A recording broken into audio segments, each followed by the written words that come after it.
Have you ever stood up from a chair and felt your knees wobble just a little? Like they weren't quite there for you the way they used to be? You brush it off? Maybe it's just because you've been sitting too long.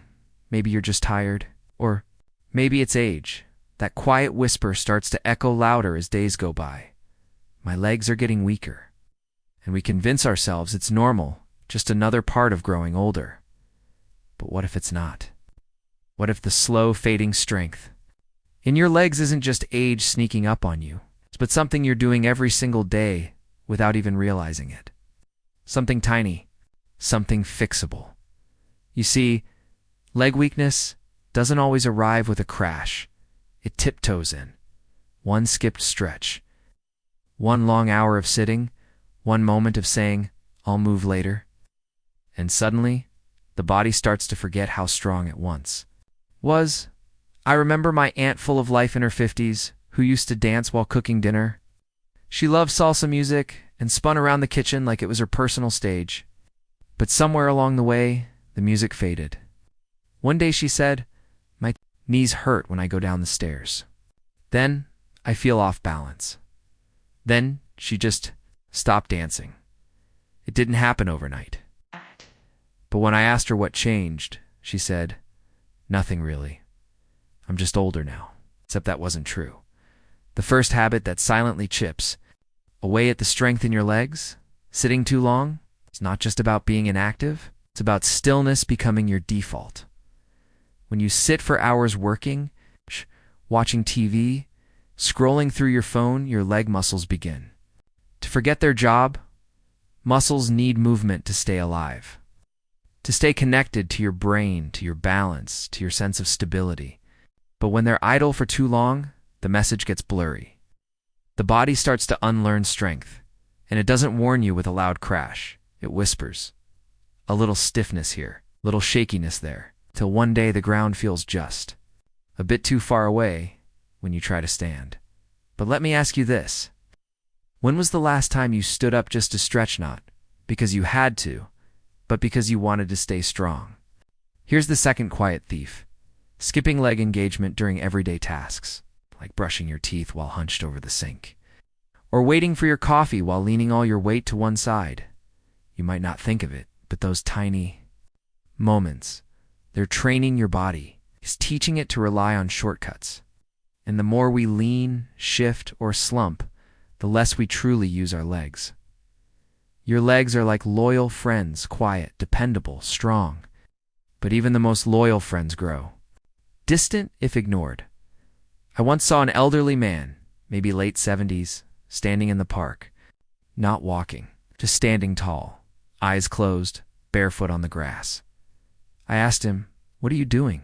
He smiled and said, "I'm telling my legs I still trust them." That moment stayed with me, because trust isn't just emotional, it's physical too. When you stop engaging with your legs in the small moments, your body senses it.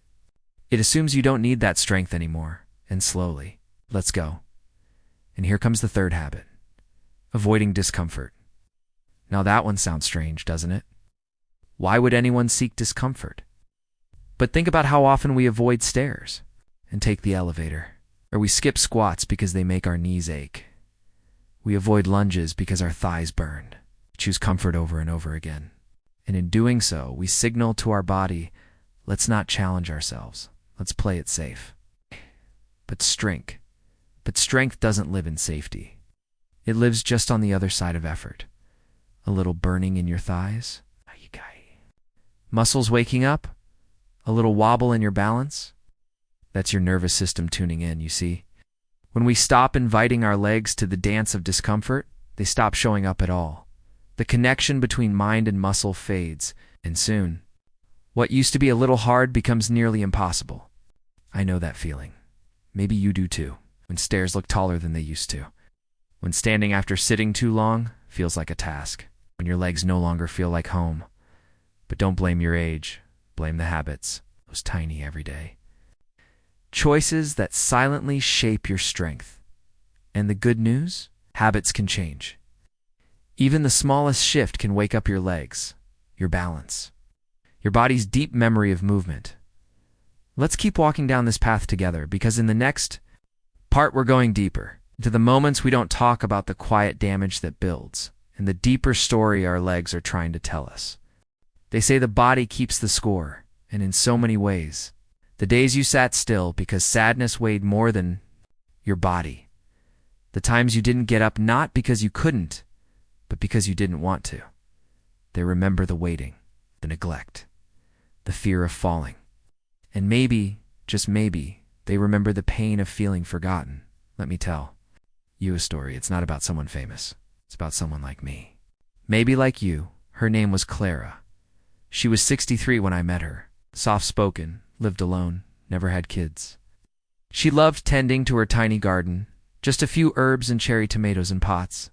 But the first time I saw her, she was holding onto a walker. Not because she was injured, but because she no longer trusted her legs. She said, "I used to feel grounded. I don't anymore. I feel like the earth is moving beneath me." It broke my heart, because Clara didn't look weak, okay? But inside, she felt disconnected.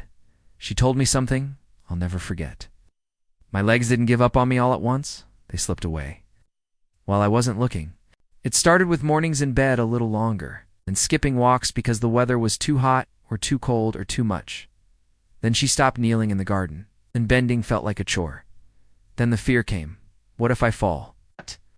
If I can't get up? That fear is louder than we admit. You take fewer steps, then fewer still, till one day you realize you're not walking through life, you're tiptoeing through. It tempts in that tiptoeing. It hurts more than falling, but the body doesn't judge, it simply adapts. You stop moving, it learns to conserve. You stop challenging, it learns to retreat. You choose stillness, it starts to forget motion, and all of that every skipped stretch. Every avoided squat, every maybe tomorrow, becomes a quiet message to your nervous system. We don't need strength anymore, Clara said. She noticed it in the little things. Like when she dropped a spoon and hesitated to bend down. Like when she sat on the floor and panicked about how to get back up. Like when she walked across a parking lot and felt her calves burning, her breath tightening. Tiny warnings. There was a deeper pain. "I feel ashamed," she whispered once. Ashamed that her body wasn't doing what it used to. Ashamed that she didn't know how to fix it. Ashamed of looking frail. That shame? That's the hidden fourth habit no one talks about. We hide. We stop asking for help. We pretend everything is fine. We wait. Wait for the strength to come back without ever truly calling for it. But the body needs invitation. It needs engagement. It needs you. And if you've ever felt like Clara, if you've ever looked at a flight of stairs and felt dread, instead of determination, just know you're not alone. This isn't about pushing yourself to run marathons. It's not about reversing time. It's about reclaiming presence. Reclaiming the connection between your legs and your spirit, because those tiny habits, they don't just weaken muscle. They fracture trust. You lose faith in your steps. You second-guess every move. You shrink, not just in body but in soul. And slowly, your world becomes smaller. The couch feels safer, but safety without strength becomes a prison. And you weren't born to live in fear of movement. You were born to explore. To dance even if it's just in the kitchen. To stand tall even if your knees wobble a bit. To bend to, reach to, chase to, move with meaning. So how do we begin? Again, how do we gently shake our legs awake? The answer isn't found in a gym. It's found in a whisper. In the quiet decision to show up just a little more each day. To walk the hallway twice instead of once. To sit on the floor just to practice rising. To trust your legs again, even before they're ready. Because healing isn't loud. It doesn't come with applause. It comes with breath. With presence. With grace, Clara did something beautiful a few months later. She planted more tomatoes, bent her knees slowly, started standing barefoot. Again on her porch, and one morning she said, "I don't know if my legs are strong, but they're listening again, and I think they want to dance." And maybe that's where we all begin, with listening. With a willingness to rebuild the bridge between our will and our walk. Let's go there together. Yes. In the next part, we're going to talk about healing, not just for the body, but for the story it carries, and the strength that was never truly lost. was just waiting to be remembered. They say healing doesn't happen all at once. It comes in whispers. In the quiet mornings when you choose to stretch before checking your phone. In the soft rebellion of walking to the corner store instead of driving. In the shaky but determined rise from a low chair, just to prove to yourself that you can, if you've made it this far. Really listen, then I want to say this to you. You are not weak. You are not broken. You are simply remembering how to return to yourself. The legs that carried you through childhood. The ones that held you steady during heartbreak, stood firm through storms, danced when you didn't care who was watching. They're still yours. They haven't left you. They just need to be invited back. Gently, patiently, lovingly. It's easy to blame the years, to say, well, this is just what happens when you age. But age doesn't mean surrender. It means evolution. And your body, your legs, they are capable of evolving too. You don't have to leap. You just have to begin. Because what's silently draining your strength isn't age eats habit. But if habits can steal strength, then habits can restore it too. There's something deeply sacred about movement. It's not just exercise. It's memory. It's connection. It's a way of telling your legs, your spine, your soul, I still want to live fully. There's a little girl inside you who used to run through fields without fear. There's a boy who jumped off steps 2 at a time, just because he could. And while your body has changed, your spirit hasn't. It still remembers the freedom of strength. So what does healing look like? It looks like you standing in the middle of your living room and lifting 1 foot off the ground. 4, 10 seconds. Wobbling, laughing, but holding on. It looks like squatting down to pick something up, slowly, even if it takes 2 tries. It looks like walking outside, feeling the uneven earth under your feet, and trusting that your legs will carry you home. But more than that, healing looks like forgiveness. Forgiveness for the days you didn't move, for the habits that formed in the silence of survival, for the moments when your body asked for attention and you didn't know how to listen. You did the best you could. And now you're doing better. That matters. That's enough. And maybe your legs are already listening. Maybe they're waiting for you to speak again, not with words, but with steps, with presence, with love. You don't need a gym. You don't need a program. You don't need to prove anything to anyone. You just need to show up. For your legs, for your balance, for the quiet strength inside you that never left. Just fell asleep for a while. Let me tell you something I heard once, in a whisper from a man who had learned to walk again after surgery. He said, you don't rebuild strength by fighting your body. You rebuild it by becoming its friend again. That stuck with me. So many of us treat our bodies like strangers. We criticize, we avoid, we ignore. We mourn what was lost, instead of nurturing what can still grow. But today, right now, you can start again. You can say, I want to walk with you. I want to feel grounded again. I want to trust you. Slowly, so slowly at first, sure legs will start to believe you. A step, a stretch, a breath, a choice. That's how it starts. Not with force, but with friendship. You are not too late.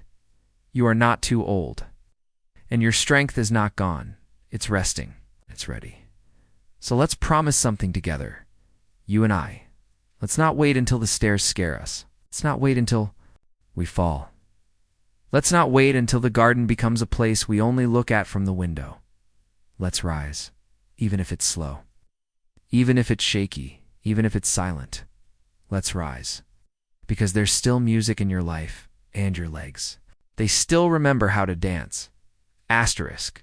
So if something in this video touched you, if you've ever felt your legs growing quieter with each passing year, know this, you're not fading, you're evolving. And you can choose to evolve with strength. Let's make a promise to ourselves to move, to breathe, to believe. Not because we want to go back, but because we're still going forward. And if this message found you at just the right time, leave a comment. Let us know what your legs mean to you. And if you haven't already, hit subscribe.